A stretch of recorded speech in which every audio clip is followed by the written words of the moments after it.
Selamat pagi dan salam sejahtera kepada sidang jemaat yang dikasihi dalam Tuhan Yesus Kristus.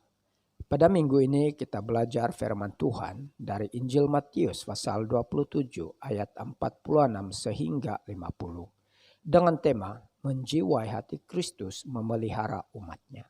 Dan subtema kita untuk firman Tuhan pada minggu ini adalah setia sampai mati. Sebelum membacakan firman Tuhan, mari kita berdoa. Allah Bapa kami di surga, Tuhan kami Yesus Kristus dan Roh Kudus. Kami mengucap syukur atas penyertaan-Mu kepada kami sepanjang minggu ini. Dan pada hari ini, kami menyembah-Mu dengan memuji dan memuliakan-Mu. Dan pada masa ini kami belajar firman Tuhan. Berikanlah kami kerendahan hati, agar kebenaran Tuhan tinggal atas kami. Dalam nama Tuhan Yesus Kristus kami berdoa. Amin. Saudara dan saudari yang dikasihi, pembacaan firman Tuhan dari Injil Matius pasal 27 ayat 46 sehingga 50 seperti berikut. Kira-kira jam 3 berserulah Yesus dengan suara nyaring, "Ele, ele, lama sabachthani."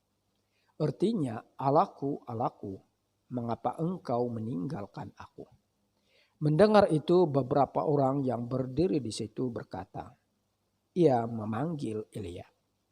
Dan segeralah datang seorang dari mereka. Ia mengambil bunga karang, mencelupkannya ke dalam anggur asam, lalu mencucukkannya pada sebatang bulu dan memberi Yesus minum. Tetapi orang-orang lain berkata, "Jangan, baiklah kita lihat apakah Elia datang untuk menyelamatkan dia." Yesus berseru pula dengan suara nyaring, lalu menyerahkan nyawanya. Demikian pembacaan firman Tuhan. Saudara dan saudari dalam Tuhan Yesus, firman Tuhan ini adalah peristiwa ketika Tuhan Yesus disalibkan dan mengalami kematian. Yesus mengalami kemuncak kesengsaraan karena kesakitan tubuh yang amat sangat, yang membawa kematian.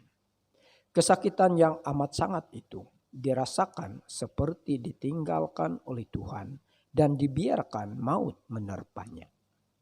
Yesus meluahkan betapa peritnya kesakitan itu dan memanggil Allah, "Mengapa meninggalkannya?" Saudara dan saudari, betapa perit dan sengsaranya kehidupan manusia di dunia ini jika tanpa Allah atau tanpa kuasa Allah, yaitu Roh Kudus yang melindungi dan memelihara kita. Roh Kuduslah yang menjauhkan kita dari kuasa kegelapan atau kuasa roh-roh jahat. Situasi ini bukan senang dihadapi oleh Tuhan Yesus. Dalam Injil Lukas menggambarkan keperitan atau kesakitan Tuhan Yesus itu seperti pelunya menjadi seperti titik-titik darah. Tetapi Tuhan Yesus tidak menurut kehendaknya sendiri, melainkan menuruti kehendak Allah Bapa di surga demi kasihnya kepada semua orang. Saudara dan saudari, alangkah baiknya jika kita dapat merasakan atau menjiwai hati Kristus yang penuh kasih dan belas kasihan itu, sehingga dia sanggup mengenakan kesakitan mati dalam kematian maut itu di dalam dirinya, supaya kita mengalami anugerah pengampunan dan keselamatan daripada Tuhan Yesus Kristus. Kalau kita dapat menjiwai hati Kristus itu, pasti kita juga berkesanggupan mentaati Dia, walaupun kita juga merasakan serba kekurangan, kesakitan, dan menderita. Demikian pula dalam jemaat, pasti kita mengasihi sesama kita karena kita merasakan kasih dan keinginan Kristus bagi jemaat supaya saling mengasihi.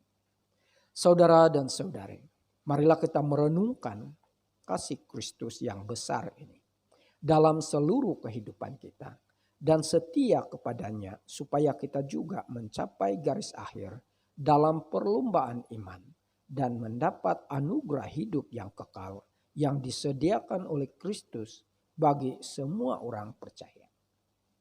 Oleh itu kita berhubung akrab dengan Tuhan Yesus Kristus dalam seluruh kehidupan kita. Agar kita sungguh-sungguh merasakan atau menjiwai hati Kristus serta setia dan melayani Tuhan sampai akhir hidup kita. Kesetiaan kepada Tuhan adalah kunci persekutuan kita dengannya dan kemenangan iman kita. Tuhan Yesus memberkati kita semua. Amin. Mari kita berdoa. Tuhan Yesus Kristus, kami bersyukur untuk firman-Mu yang kami telah pelajari. Dan kami memohon kuasa Roh Kudus-Mu membimbing kami. Agar iman kami dikuatkan untuk setia kepadamu sampai akhir hidup kami. Dalam nama Tuhan Yesus Kristus kami berdoa. Amin.